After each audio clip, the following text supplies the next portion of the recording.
नमस्कार। एशिया और यूरोप के बाद आज उत्तरी अमेरिका महाद्वीप की हम सैर करेंगे। उत्तरी अमेरिका महाद्वीप को ध्यान से देखिए। कनाडा से लेकर पनामा जल संधि तक उत्तरी अमेरिका महाद्वीप का विस्तार है। एक जरूरी बात मैं आपको बता दूं कि आप जो भी मेरा वीडियो देखते हैं तो वीडियो देखते समय वीडियो के नीचे लाल कलर में लिखा होता है सब्सक्राइब। ध्यान से देखिए, सब्सक्राइब लिखा होता है। सब्सक्राइब अगर आप कर देंगे, उसे टच करने से सब्सक्राइब हो जाता है, तो आपको आपकी YouTube वॉल पर मेरे वीडियो दिखते रहेंगे। बिना चैनल पे आए भी YouTube वॉल जो होता है वहाँ पे आपको मेरे वीडियो दिखते रहेंगे। अगर सब्सक्राइब करने के बाद अगर आपको ये बेल दिखाई दे रहा है, सब्सक्राइब के बगल में एक बेल है, उसे अगर आप टच कर देंगे तो वो ब्लैक हो जाता है। तो इस तरह से इसे टच करने के बाद ये ब्लैक हो गया, तो आपको जब भी मैं कोई वीडियो डालूंगा तो नोटिफिकेशन मिलेगा, एक रिंग बजेगी। आप कर देंगे तो ये आपके लिए निश्चित रूप से बेहतर रहेगा। आइए उत्तरी अमेरिका महाद्वीप पर चर्चा करते हैं।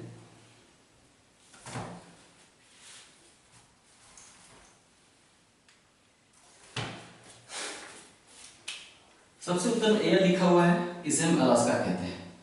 ये कनाडा है। कनाडा और अलास्का के बीच में बाउंड्री लाइन है, यानी अलास्का कनाडा से अलग है। अलास्का वास्तव में यूएसए का भाग है, अमेरिका का। अलास्का पर अमेरिका का राजनीतिक अधिकार है, तो इसलिए अलास्का अर्थात अमेरिका ही है। तो अलास्का से लेके पनामा नहर तक, ये देखिए, ये दो लाइन मैंने लाल कलर की खींची है। यहाँ एक पनामा नहर है। पनामा नहर उत्तर के सागर को दक्षिण के सागर से जोड़ देती है। तो पनामा नहर उत्तरी अमेरिका महाद्वीप को दक्षिणी अमेरिका महाद्वीप से अलग कर देती है। यहाँ ध्यान से देखिए, एक लाइन खींची हुई है बड़ी सी, ये है दक्षिणी अमेरिका महाद्वीप का उत्तरी सिरा। दक्षिणी अमेरिका महाद्वीप बाद में पढ़ेंगे। तो हम ये बताना चाहते हैं कि पनामा नहर दक्षिणी अमेरिका महाद्वीप को उत्तरी अमेरिका महाद्वीप से अलग कर देती है। तो पनामा नहर है, यहाँ पनामा देश है। ये पतली सी देख रहे हैं, पतला सा टेढ़ा टेढ़ा, ये कुछ देश है इसमें। इसी में अंतिम देश है पनामा। तो उत्तरी अमेरिका महाद्वीप का अंतिम देश है पनामा। पनामा में एक नहर है, वो नहर मैक्सिको की खाड़ी और प्रशांत महासागर की जल को आपस में जोड़ती है, और यानी अलास्का से लेकर पनामा नहर तक उत्तरी अमेरिका महाद्वीप का विस्तार है। उत्तरी अमेरिका महाद्वीप में टोटल 10 देश हैं। पहला Canada, USA, Mexico. Canada, USA, Mexico, ये 3 बड़े और प्रमुख देश हैं उत्तरी अमेरिका महाद्वीप के। मैक्सिको की सीमा यहाँ पर है, ये है मैक्सिको की सीमा। मैक्सिको की सीमा से लेकर पनामा नहर तक छोटे छोटे 7 देश बसे हुए हैं। बहुत ही छोटे छोटे, बहुत महत्व नहीं इनका, छोटे छोटे देश हैं। आप देखिए, ये पतली सी भूमिखंड की जो लाइन है, भूमिखंड पतली सी उत्तर और अमेरिका और दक्षिण अमेरिका को जोड़ती है, जो पतली सी लाइन है। बहुत ही छोटे छोटे देश इस पे रहते हैं। वास्तव में इन देशों को हम मध्य अमेरिका कहते हैं।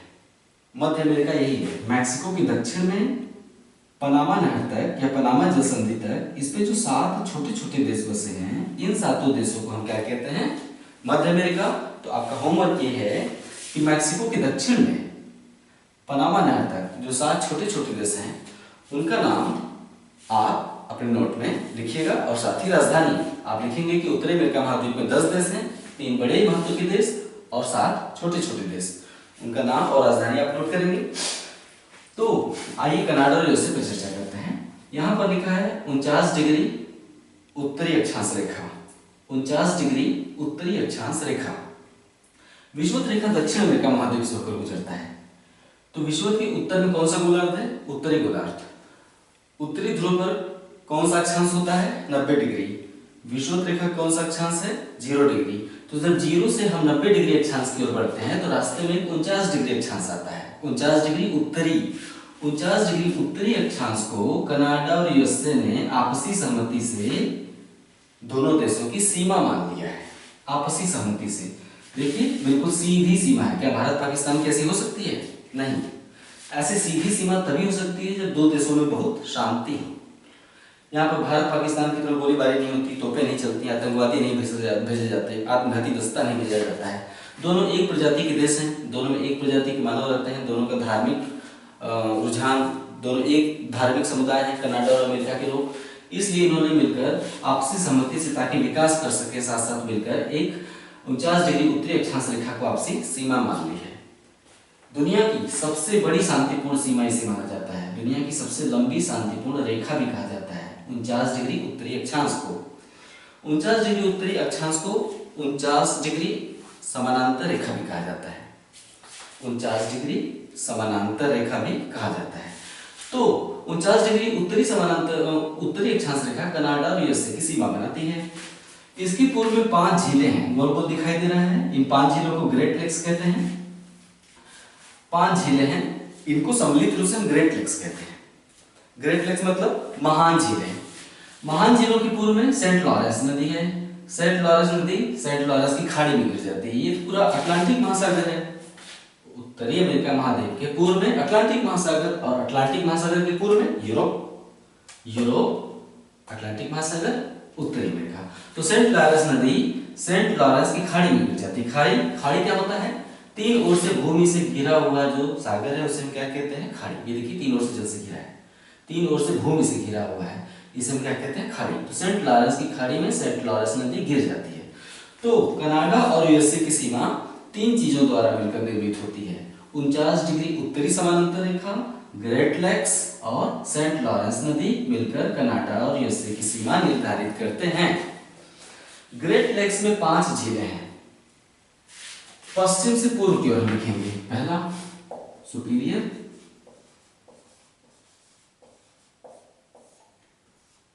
दूसरा ह्यूरॉन, तीसरा मिशिगन,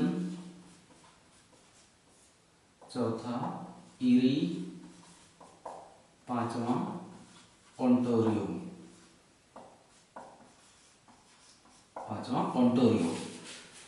आप ये नामों को देखिएगा। मैं पश्चिम से पूर्व की ओर जाता हूं। सबसे पश्चिम में ठीक 49 डिग्री उत्तरी अक्षांश रेखा के पूर्व में जो देश है उसे हम कहते हैं सुपीरियर झील।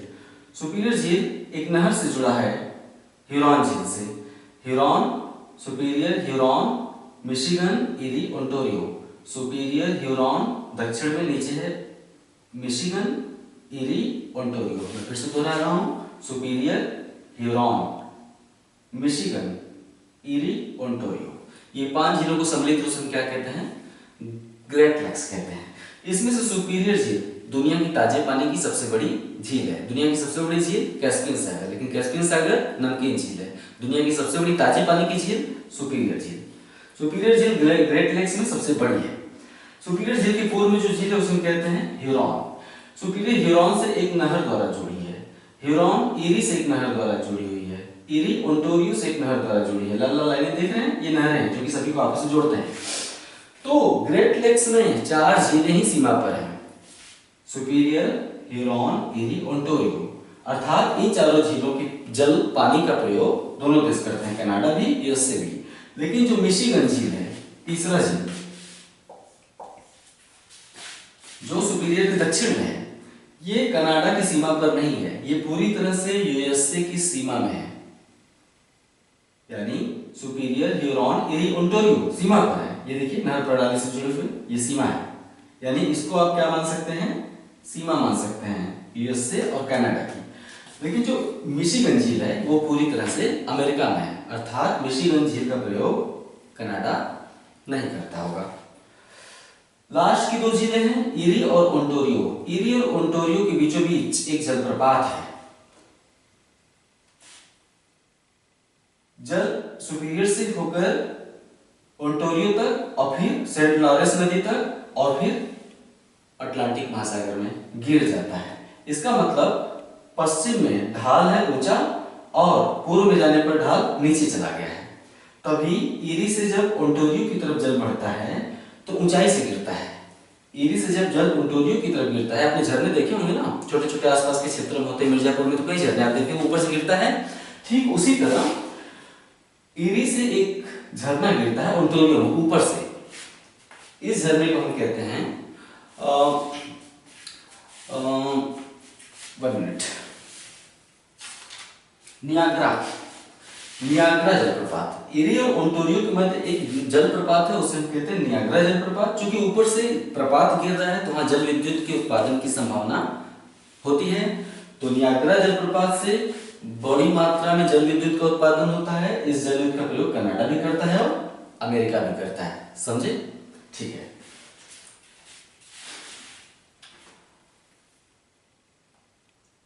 झीलों के बगल में काले काले डॉट मैंने बना रखे हैं। वास्तव में ये जो झीलें हैं ये छोटी मोटी कोई झीलें नहीं है, दोनों देशों की सीमा पर ये बहुत बड़ी झीलें हैं। इन झीलों के चलते आसपास का क्षेत्र घास का मैदान बन गया है। ये पूरा क्षेत्र ही झील के आसपास का शीतोष्ण घास का मैदान कहलाता है। जो झील प्रदेश है इसके आसपास का जो क्षेत्र है कनाडा में भी और यूएसए में भी शीतोष्ण घास का मैदान कहलाता है। शीतोष्ण घासें बहुत लंबी लंबी होती हैं। क्यों? क्योंकि मौसम न बहुत ठंडा है और न मौसम बहुत गर्म। ठीक वैसे ही जैसे आप हिमाचल प्रदेश में जाते हैं घूमने तो देखते हैं वहां पर रंग बिरंगे फूल, लंबे लंबे हरे हरे घास, यानी गर्मी और बहुत ठंडी के बीच का जो मौसम होता है उष्ण और शीत के बीच का मौसम शीतोष्ण कहलाता है। न ध्रुव पर और न ही विषुवत रेखा पर, न ध्रुव पर न विषुवत रेखा पर बीच का क्षेत्र है तो क्या कहलाता है? शीतोष्ण। शीतोष्ण क्षेत्रों में घासें बहुत हरी हरी लंबी लंबी होते हैं। तो ऐसे घास के मैदान को हम अमेरिका में उत्तरी अमेरिका महाद्वीप में क्या कहते हैं? प्रेयरी घास का मैदान। प्रेयरी, जो प्रेयरी बेल्ट है वहां पर गेहूं और मक्के की फसल बहुत ही उत्कृष्ट कोटि की होती है। अमेरिका की गेहूं के दाने यहाँ के दानों से बहुत बड़े बड़े होते हैं और मक्का भी वहां का बहुत ही बड़ा बड़ा और बहुत ही मिठास वाला मक्का होता है। वहां पर मक्का अमेरिका में इतना ज्यादा होता है कि आधा से ज्यादा तो अपने पशुओं को खिला देते हैं ताकि दूध ज्यादा हो सके, मिल्क। तो आसपास का क्षेत्र शीतोष्ण घास के मैदान में आ जाता है। शीतोष्ण घास के मैदान को प्रेयरी कहते हैं। प्रेयरी कनाडा में भी है और प्रेयरी अमेरिका में भी है। यहाँ पर घास के मैदान है तो गेहूं की खेती बहुत अच्छी होती है, मक्का की खेती बहुत अच्छी होती है। दुनिया में सबसे ज्यादा मक्का की खेती अमेरिका में होती है, उसके बाद चीन में होती है। हम खेती नहीं पढ़ा रहे हैं, हम तो केवल आपकी दिलचस्पी पैदा कर रहे हैं, खेती बाद में पढ़ाएंगे। तो दुनिया में सबसे ज्यादा मक्के की खेती इसी प्रेयरी क्षेत्र में होती है, अमेरिका में, उसके बाद चाइना में। तो अमेरिका का ज्यादातर मक्का खिला दिया जाता है मवेशियों को ताकि दूध ज्यादा हो सके। यही कारण है कि यहाँ पर डेयरी उद्योग भी बहुत विकसित है। आपने देखा होगा काउ बॉय शब्द का प्रयोग होता है। काउ बॉय एक चरवाहा होता है जो कि घोड़े पर सवारी करता है और वो हजारों पशुओं को हाँकता है अपने घोड़े से। वो जो कल्चर है यही का है। क्योंकि अमेरिका की जनसंख्या कितनी है? 30 करोड़ वर्तमान में लगभग, और भारत की जनसंख्या कितनी है? लगभग 130 करोड़। भारत की जनसंख्या लगभग, अब 2011 से 121 करोड़ तो होगा ही नहीं। 2011 में जनगणना हुई थी तो अभी 121 करोड़ ही तो होगा नहीं, 130 करोड़ मान लेते हैं। तो भारत की जनसंख्या 130 करोड़, अमेरिका की जनसंख्या महज लगभग 28 करोड़ से थोड़ा सा भी। अमेरिका में, जबकि अमेरिका का क्षेत्रफल भारत के क्षेत्रफल से 3 गुना अधिक है। अमेरिका का क्षेत्रफल भारत के क्षेत्रफल से 3 गुना अधिक है और जनसंख्या 4 गुना कम है। अमेरिका में लोग कम है, वहां श्रम की बहुत कमी है, तो वहां एक ही व्यक्ति को ढेर सारे मवेशी चराने पड़ते हैं। इसके लिए वो घोड़ा रखता है, घोड़े पर दौड़ दौड़ के मवेशी हाँकता रहता है। क्योंकि घास का मैदान है तो मवेशियों के लिए उत्कृष्ट ये चरागाह क्षेत्र है। पूरा जो ग्रेट प्लेस के आसपास का क्षेत्र है ये चरागाह क्षेत्र है। इन चरागाह क्षेत्र में बड़े बड़े फार्म बनाए गए हैं मवेशियों के लिए, जिसमें लाखों पशु पाले जाते हैं, लाखों, और बड़ी मात्रा में दूध का उत्पादन होता है। और डेयरी उद्योग जो प्रसंस्करण होता है, डेयरी उद्योग अर्थात प्रसंस्करण, घी, दही, पनीर, मट्ठा वगैरह वगैरह, इनसे बने चॉकलेट्स। यहाँ पर डेयरी उद्योग बहुत ही डेवलप्ड है। डेयरी उद्योग के अलावा ग्रेट प्लेस प्रदेश में बिजली उत्पन्न होती है, जल विद्युत, इसलिए यहाँ पर कुछ औद्योगिक नगर भी बसे हैं। वास्तव में पूरे अमेरिका का सबसे समृद्ध क्षेत्र, चाहे कृषि हो, चाहे डेयरी उद्योग हो, मतलब पशु पालन उद्योग हो, चाहे डेयरी उद्योग हो, चाहे अन्य उद्योग, वो सभी ग्रेट लेक्स क्षेत्र के आसपास कनाडा में, यूएसए में विकसित हुए हैं। तो कुछ ऐसे ही औद्योगिक क्षेत्र हैं, ये काले काले जो डॉट बनाए गए हैं। इन औद्योगिक क्षेत्रों का नाम है, सुपीरियर झील के किनारे जो औद्योगिक क्षेत्र है उसे हम क्या कहते हैं? दुलुथ। सुपीरियर झील के किनारे जो औद्योगिक क्षेत्र उसे कहते हैं दुलुथ। सब सवाल बारी बारी पूछा जा चुका है लोअर पीसीएस एग्जाम में, लोअर पीसीएस में, समीक्षा अधिकारी में, एसएससी में, बैंकिंग में, सब पूछा जाता है। तो सुपीरियर के पास जो औद्योगिक केंद्र है उसे कहते हैं दुलुथ। मिशिगन झील के पास 2 औद्योगिक केंद्र हैं, मिशिगन, एक ये और एक ये, इनका नाम है। मिशिगन के पास दो है, एक है गैरी और दूसरा शिकागो। मिशिगन के तट पर दो औद्योगिक क्षेत्र हैं, गैरी और शिकागो। यहाँ कौन सा उद्योग है, इस पर चर्चा उद्योग वाले चैप्टर में होगी। मिशिगन में कौन सा उद्योग है, गैरी में कौन सा उद्योग विकसित है, इसे बाद में। अभी तो हम आपका परिचय करवा रहे हैं। दुलुथ औद्योगिक क्षेत्र किस झील के किनारे है, सुपीरियर झील।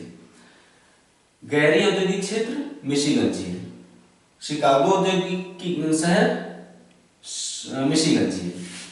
और एक है ये चौथा, हमने चार यहाँ लिखा नहीं है, चौथा जो है डेट्रॉयट है। डेट्रॉयट मोटर कार उद्योग, इतना तो आप जानते हैं, ये तो सब हर कोई जानता है, बचपन से ही पढ़ते आ रहे हैं। डेट्रॉयट ऑटोमोबाइल, मोटर कार, दुनिया में सबसे ज्यादा कारें यहाँ बनती हैं डेट्रॉयट में। डेट्रॉयट किस झील की तट पर है, खुद आप देखिए। अंतिम झील है ओंटारियो। ओंटारियो पहले जो झील उसे क्या कहते हैं, इरी ओंटारियो। इरी के तट पर जो औद्योगिक केंद्र है उसे क्या कहते हैं, इरी के सामने, इरी के बगल में है Detroit.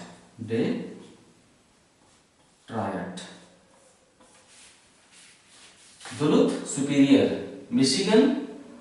Chicago Michigan, Gary Michigan, Detroit Erie, ये चार औद्योगिक क्षेत्र में बताए, झीलों से लगे हुए, अक्सर इनसे सवाल आ जाते हैं। तो इस तरह से जल पांचों झीलों से होता हुआ, सेंट लॉरेंस नदी से होता हुआ निकल जाता है अटलांटिक महासागर में। यूएसए और मैक्सिको के बीच में भी एक नदी सीमा बनाती है। यूएसए और मैक्सिको के बीच रियो ग्रांडे नदी सीमा निर्धारित करती है। रियो ग्रांडे नदी यूएसए और मैक्सिको के बीच सीमा निर्धारित करती है। हालांकि पूरी सीमा पर नहीं चलती है, ये यहाँ से स्टार्ट होती है और मैक्सिको की खाड़ी में यहाँ पर गिर जाती है। ये जो जलीय क्षेत्र है मैक्सिको के पूर्व में, इसे क्या कहते हैं, मैक्सिको की खाड़ी। ये देखिए चंद्राकार है, गोल गोल घुमा हुआ। मैक्सिको की खाड़ी अर्धचंद्राकार है, इसे मैक्सिको की खाड़ी कहते हैं। तो रियो ग्रांडे नदी यूएसए और मैक्सिको के बीच सीमा बनाती है और मैक्सिको की खाड़ी में गिर जाती है। ठीक है, यहाँ ग्रीनलैंड है। ग्रीनलैंड कोई अलग भूखंड नहीं है, बल्कि उत्तरी अमेरिका महाद्वीप का ही समुद्र में निकला हुआ भाग है। उत्तरी अमेरिका महाद्वीप, यहाँ पर जल में डूब जाता है तो यहाँ पर सागर है, समुद्र है, फिर यहाँ पर बाहर निकल आया है जल सतह के ऊपर, तो इसे हम कहते हैं ग्रीनलैंड। हमने पहले ही बताया था ग्रीनलैंड दुनिया का सबसे बड़ा द्वीप है। ग्रीनलैंड पर राजनीतिक अधिकार डेनमार्क का है। डेनमार्क यूरोपीय देश है, डेनमार्क यूरोपीय देश है और ग्रीनलैंड पर डेनमार्क का राजनीतिक अधिकार है। तो सीमाएं हमने बता दी, कनाडा यूएसए की और यूएसए और मैक्सिको की खाड़ी की। आप कनाडा से लेकर मैक्सिको तक जो पश्चिमी क्षेत्र है महाद्वीप का पश्चिमी क्षेत्र आप लाल लाल देख रहे हैं, ये वास्तव में रॉकी पर्वत है। रॉकी पर्वत दुनिया की सबसे दूसरी लंबी पर्वत है। दुनिया की दूसरी सबसे लंबी पर्वत श्रेणी कौन है, रॉकी। सबसे लंबी पर्वत श्रेणी कौन सी है, एंडीज। एंडीज दक्षिण अमेरिका महाद्वीप में है। दूसरी सबसे लंबी पर्वत श्रृंखला रॉकीज है, और रॉकी कहाँ है, उत्तर अमेरिका महाद्वीप के पश्चिमी छोर पर है। तो ये है रॉकी पर्वत। यहां हमने दो त्रिभुज बनाए हैं। त्रिभुज का अर्थ होता है पर्वत चोटी। पहाड़ दीवार की तरह तो होता नहीं है, उस पर कहीं चोटी उठी होती है, फिर कहीं गहरा होता है, फिर कहीं चोटी उठी होती है, कहीं गहरा होता है। तो ये दो चोटियां मैंने दिखाई हैं। चोटियां तो इस पर बहुत सारी हैं, दो हमने इसलिए दिखाई हैं कि जो रॉकी पर्वत है कनाडा से शुरू होता है, और रॉकी पर्वत की सबसे ऊंची चोटी माउंट एल्बर्ट है। रॉकी पर्वत की सबसे ऊंची चोटी माउंट एल्बर्ट है। अलास्का में जो पर्वत है उसे हम कहते हैं अलास्का रेंज, अलास्का पहाड़ी। ये अलग है, रॉकी कनाडा में ही खत्म हो जाता है। रॉकी के पश्चिम में अलास्का है। अलास्का में जो लाल रंग का पर्वत श्रेणी है उसे हम कहते हैं अलास्का रेंज। अलास्का रेंज पर एक पर्वत चोटी है, उस पर्वत चोटी का नाम है माउंट मैकिनले। Mount McKinley. हम दोनों चोटियों के बारे में बताना चाहेंगे कि रॉकी पर्वत की सबसे ऊंची चोटी माउंट एल्बर्ट है, लेकिन पूरे उत्तरी अमेरिका महाद्वीप की सबसे ऊंची चोटी माउंट मैकिनले है। माउंट मैकिनले किस पर्वत पर है, अलास्का रेंज पर है। समझ में आ गया? ओके। कनाडा उत्तरी ध्रुव के बहुत पास पड़ता है। हमने पिछली चर्चा में बताया था कि ग्रीनलैंड उत्तरी ध्रुव के पास है तो हिमाच्छादित रहता है, ध्रुवीय जलवायु का है तो हिमाच्छादित रहता है, मिट्टी यहाँ नहीं सामने आ पाती है, चारों तरफ केवल बर्फ ही बर्फ होता है। कनाडा का भी जो उत्तरी भाग है वो ज्यादातर बर्फीला ही है, सब बर्फ से ढका हुआ है वहाँ सब कुछ। कनाडा में तो जो रनवे होते हैं ना एरोप्लेन के, वो भी रनवे भी बर्फ के ही होते हैं, वहाँ के एरोप्लेन स्केटिंग करते हुए उतरते हैं धीरे धीरे, तो वहां पर बहुत दूर तक जाके रुकते हैं क्योंकि बर्फ बहुत चिकना होता है, इसलिए प्लेन जल्दी रुक नहीं पाता है।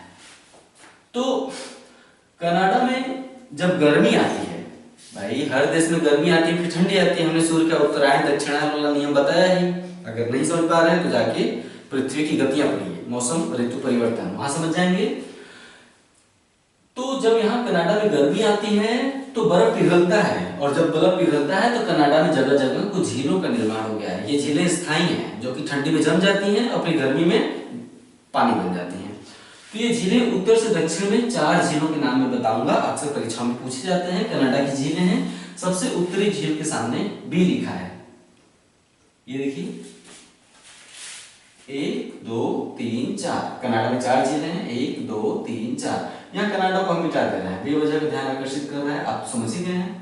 कनाडा का नाम मैंने मिटा दिया, 4 झीलें हैं, मैंने यूएसए का नाम भी मिटा दिया ताकि जैसे जैसे बताया जाए मैप थोड़ा खाली होता जाए। तो 4 झीलें हैं जो गर्मी में पिघल जाती हैं, बर्फ पिघलने से पानी मिलता है और झीलें बन जाती हैं।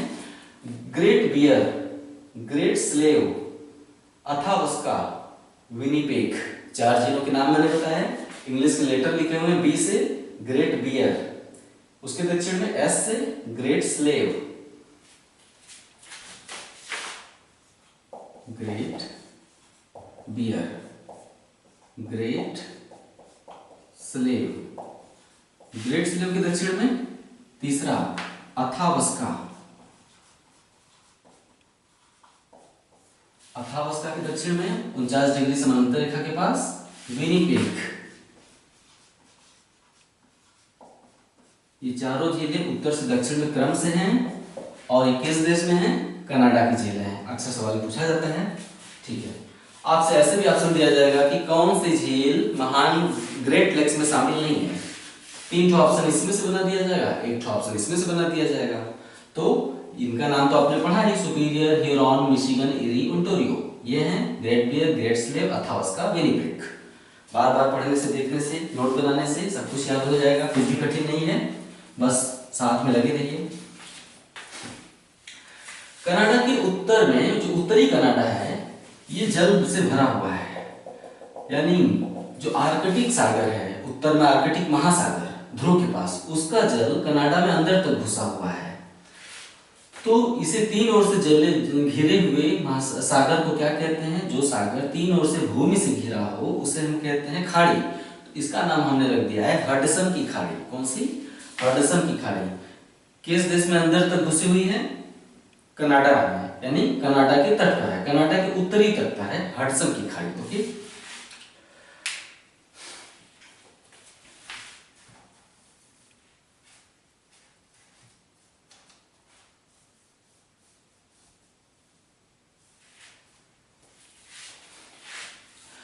यूएसए में टोटल 50 राज्य हैं। अमेरिका कनाडा को छोड़ते हैं, अमेरिका में आते हैं। हालांकि अमेरिका में भी हमने यूएसए के भी शहरों का उदाहरण दिया। कुछ हमने बताया कि वाशिंगटन डीसी राजधानी यहाँ है, उसके उत्तर में न्यूयॉर्क है। 4 औद्योगिक केंद्र मैंने बताया।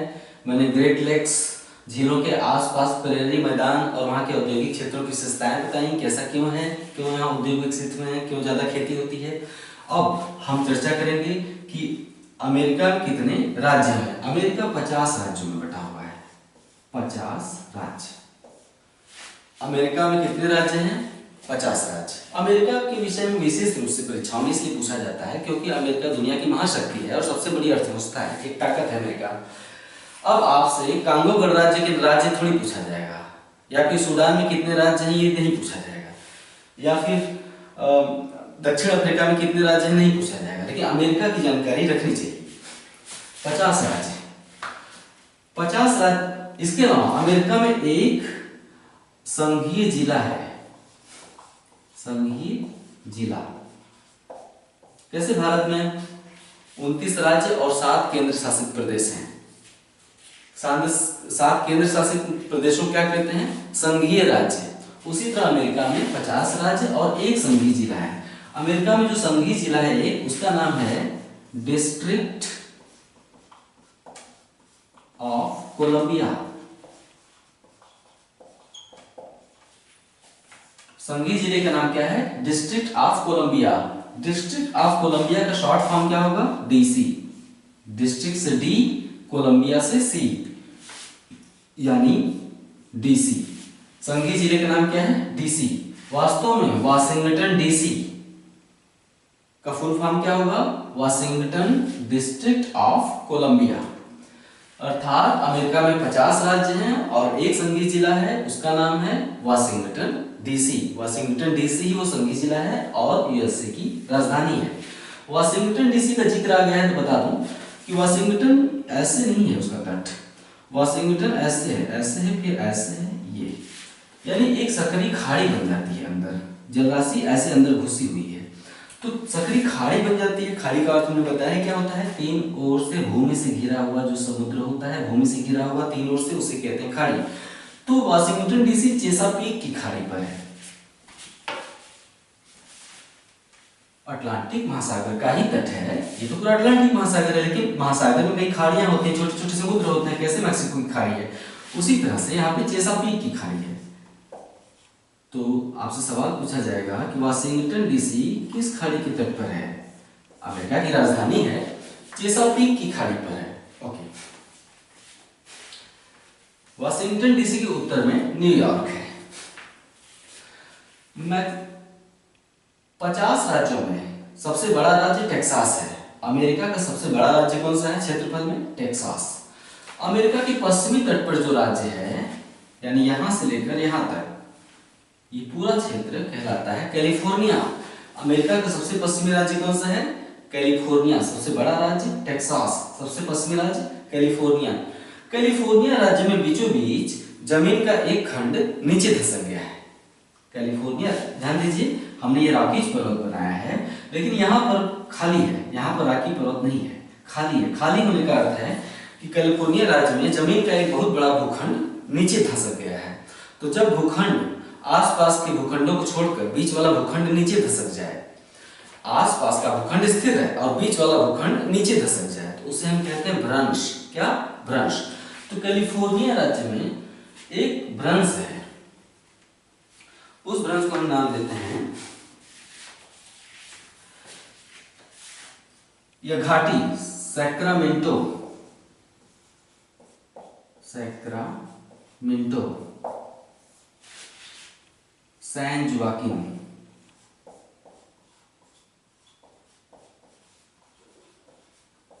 एक ही शब्द है, आगे जगह नहीं था इसलिए हमने यहां लिख दिया, सैक्रामेंटो सैन जुआकिन घाटी। यानी इसे हम 3 नाम देते हैं। कैलिफोर्निया की घाटी भ्रंश घाटी है, जमीन का भूखंड नीचे चला गया है। कैलिफोर्निया की घाटी, सैक्रामेंटो सैन जुआकिन घाटी, इसे हम सैन एंड्रियास भ्रंश भी कहते हैं। क्या? सैन एंड्रियास भ्रंश, सैन एंड्रियास भ्रंश। कैलिफोर्निया की घाटी, सैक्रामेंटो सैन जुआकिन घाटी और सैन एंड्रियास भ्रंश। 1 साल या 1.5 साल पहले एक हॉलीवुड की मूवी आई थी, मूवी का नाम ही था सैन एंड्रियास। रॉक था मूवी में रॉक था जो बहुत बड़ा बॉडी बिल्डर है। मूवी का नाम था सैन एंड्रियास, 1 साल पहले आई थी। उसमें भूकंप से होने वाली तबाही दिखाई गई है पूरी मूवी में। सैन एंड्रियास भ्रंश, फॉल्ट भी कहते हैं, सैन एंड्रियास फॉल्ट इंग्लिश में, हिंदी में भ्रंश। सैन एंड्रियास का जो भ्रंश है, ये दुनिया में सबसे खतरनाक भूकंप का क्षेत्र है। यहाँ पर जैसे जापान में सबसे ज्यादा भूकंप आते हैं, उतने ही यानी उससे भी ज्यादा भूकंप सैन एंड्रियास भ्रंश के आसपास के इलाके में आते हैं, जिससे न केवल कैलिफोर्निया राज्य बल्कि कभी कभी पूरा अमेरिका थरथरा जाता है। यहाँ पर भ्रंश क्यों आते हैं, सॉरी भूकंप क्यों आते हैं? हमने बताया कि ये भ्रंश है, भूखंड आसपास के भूखंडों को छोड़कर नीचे चला गया है। यहाँ पर पृथ्वी अंदर से अस्थिर है। हम पूरी बात यहाँ नहीं बताएंगे, प्लेटों का सारा किस्सा है।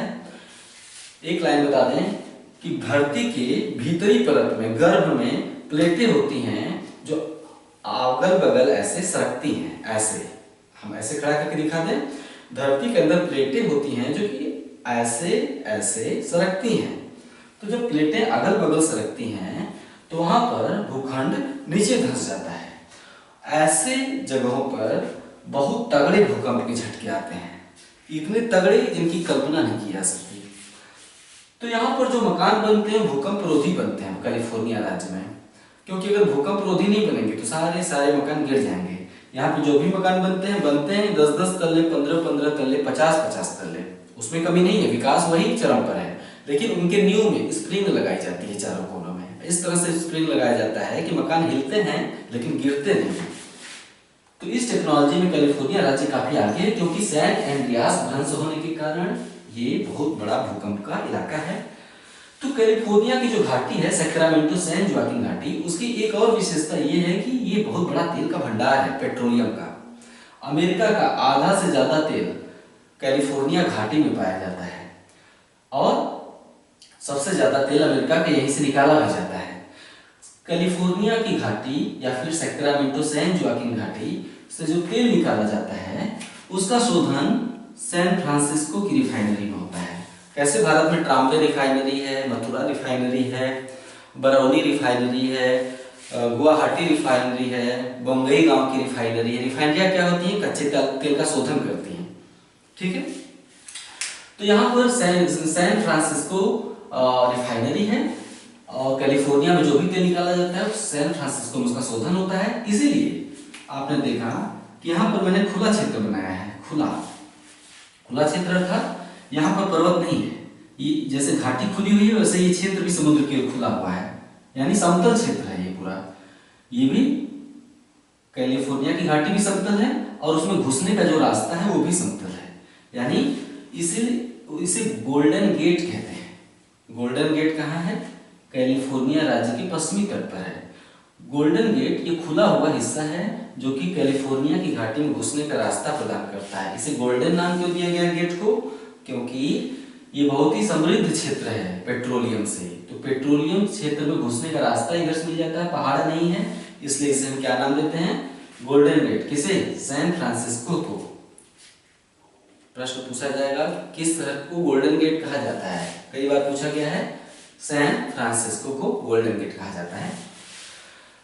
अब आते हैं मैक्सिको में। तो मैक्सिको की एक विशेषता हम यहाँ पर बताया चाहेंगे कि मैक्सिको के पश्चिम में समुद्र है और फिर एक भूखंड है नीचे की ओर लटका हुआ। ये देखिए, ये से दक्षिणी कैलिफोर्निया कहते हैं, लेकिन दक्षिणी कैलिफोर्निया अमेरिका में नहीं है। ये बाउंड्री लाइन आप देख रहे हैं, सीमा, ये देखिए बाउंड्री अमेरिका की और मैक्सिको की यहाँ तक है और ये वाला हिस्सा तो इसके नीचे है लेकिन इससे जुड़ा हुआ है। देखिए, तो जो दक्षिणी कैलिफोर्निया है वो मैक्सिको का क्षेत्र है, न कि अमेरिका का। तो दक्षिणी कैलिफोर्निया और मैक्सिको के बीचों बीच जो समुद्र है उसे हम कहते हैं कैलिफोर्निया की खाड़ी।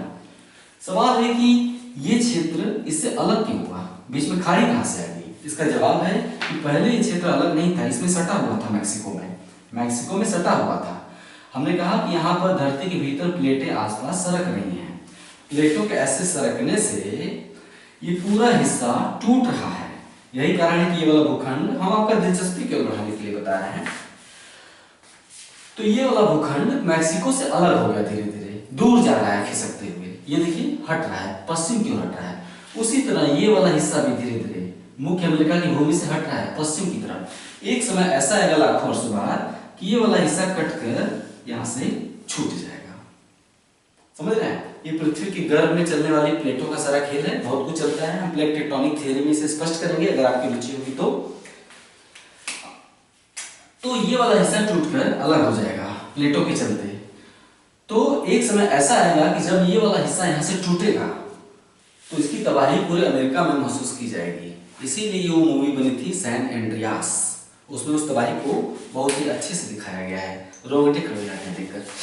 मैक्सिको की पूर्व में जो खाड़ी उसे मैक्सिको की खाड़ी कहते हैं। मैक्सिको की खाड़ी के पूर्व में द्वीपों की एक श्रृंखला है, ये है सी मैक्सिको की खाड़ी के पूर्व में द्वीपों की श्रृंखला है जो सी से प्रारंभ होकर त्रिनिदाद और टोबैगो तक जाता है।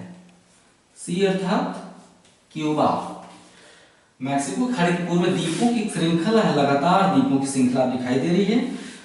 क्यूबा से शुरू होता है, हैती, प्यूर्टो रिको, इसमें 7-8 छोटे छोटे देश हैं। आप नाम देख लीजिएगा, कुछ खास महत्व के नहीं है। इसमें महत्व के देशों का नाम है क्यूबा, एच से हैती, यहाँ एच लिखा हुआ है, आप देखिए, सी से क्यूबा, एच से हैती, प्यूर्टो लिखा ही हुआ है, प्यूर्टो रिको, दक्षिण में जे लिखा हुआ है यानी जमैका, उत्तर में बी लिखा हुआ है इस द्वीप के पास, ये है बाराबोस, नहीं सॉरी बहामास। क्यूबा, हैती, उत्तर में बहामास, दक्षिण में जमैका, प्यूर्टो रिको, इसी श्रृंखला में छोटे छोटे द्वीप और अंत में दक्षिण अमेरिका महाद्वीप के बिल्कुल पास त्रिनिदाद और टोबैगो। त्रिनिदाद और टोबैगो, इन द्वीपों की श्रृंखला को हम कहते हैं वेस्ट इंडीज। ठीक है, पश्चिमी द्वीप समूह। अटलांटिक महासागर में मैक्सिको की खाड़ी के पूर्व में इन्हें हम कहते हैं पश्चिमी द्वीप समूह, इंग्लिश में वेस्ट इंडीज। आप कहेंगे वेस्ट इंडीज की टीम तो इंडिया में खेलने आती है या क्रिकेट टीम मैच खेलती है, इसमें तो कई देश हैं। तो ये देश इतने छोटे छोटे हैं कि खेल खेलने के लिए इंटरनेशनल स्तर पे एक समूह बना लेते हैं। इन सभी द्वीपों से एक एक खिलाड़ी या फिर जो भी महारथी हो खेलने में चुना जाता है, तो इसलिए हम कहते हैं वेस्ट इंडीज के खिलाड़ी आए थे। तो ये अपना प्रतिनिधित्व अकेले नहीं करते हैं, कहीं भी सामूहिक रूप से करते हैं, तो इसे हम वेस्ट इंडीज कहते हैं। द्वीपों की श्रृंखला को। वेस्ट इंडीज का सबसे बड़ा द्वीप है क्यूबा, क्यूबा की राजधानी है हवाना। हवाना देखिए, ये कर्क रेखा गई है, यानी 23.5 डिग्री एन उत्तरी विषुवत रेखा दक्षिण अमेरिका महाद्वीप से गुजरती है, तो ये कर्क रेखा 23.5 डिग्री उत्तरी। तो कर्क रेखा दक्षिणी कैलिफोर्निया, कैलिफोर्निया की खाड़ी, मैक्सिको, मैक्सिको की खाड़ी और वेस्ट इंडीज के कुछ द्वीपों से होते हुए कर्क रेखा निकल जाती है। जो क्यूबा की राजधानी है हवाना, बिल्कुल कर्क रेखा के समीप है। उत्तरी अमेरिका महाद्वीप की कर्क रेखा की सबसे समीप स्थित राजधानी हवाना। ठीक है, तो ये हो गया। और हाँ, त्रिनिदाद और टोबैगो दक्षिण अमेरिका का एक देश है, यहाँ पर वेनेजुएला, दक्षिण अमेरिका की मुख्य भूमि में। तो जो त्रिनिदाद और टोबैगो है वेनेजुएला के बिल्कुल पास है, यानी दक्षिण अमेरिका महाद्वीप तक चलाया है द्वीपों की श्रृंखला। तो इन्हें हम कैरेबियन द्वीप भी कहते हैं, वेस्ट इंडीज भी कहते हैं, और इंग्लिश में और दूसरी भाषा में कैरेबियन।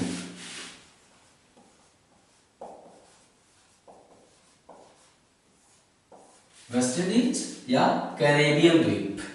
क्यों? क्योंकि यहाँ जो सागर है उसे हम कैरेबियन सागर कहते हैं।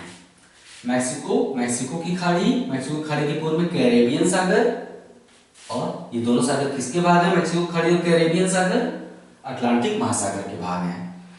फ्लोरिडा, हम जब राज्यों का उल्लेख कर रहे थे तो बताया कि अमेरिका में 50 राज्य हैं। अमेरिका का एक राज्य है फ्लोरिडा, यहाँ से शुरू होता है, यहाँ तक आता है। ये देखिए दक्षिण की ओर निकला हुआ है फ्लोरिडा।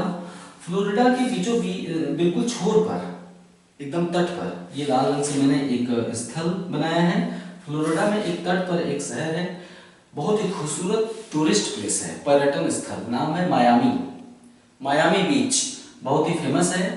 अमेरिका के लोग यहाँ पे छुट्टियां बिताने आते हैं, अमेरिका और कनाडा के लोग समुद्र के किनारे घंटों धूप में लेटे रहते हैं। बहुत ही खूबसूरत बीच है। अक्सर भारतीय फिल्मों में, हॉलीवुड फिल्मों में यहाँ पे दृश्य फिल्माए जाते हैं। कभी आपके पास पैसा होगा, घूमने जाइएगा तो आप मायामी बीच पे जाइएगा। तो फ्लोरिडा में है मायामी बीच, बहुत ही खूबसूरत है। आज का अध्याय कैसा लगा? उत्तर अमेरिका महाद्वीप इसी के साथ समापन की ओर है, और आप अपनी प्रतिक्रिया अवश्य दीजिएगा। मेरा हौसला आपकी प्रतिक्रिया से ही बढ़ेगा। जुड़े रहिए। उत्तरी अमेरिका महाद्वीप के बाद अगला वीडियो में दक्षिणी अमेरिका महाद्वीप पर डालूंगा। समय देने के लिए बहुत बहुत धन्यवाद। नमस्कार।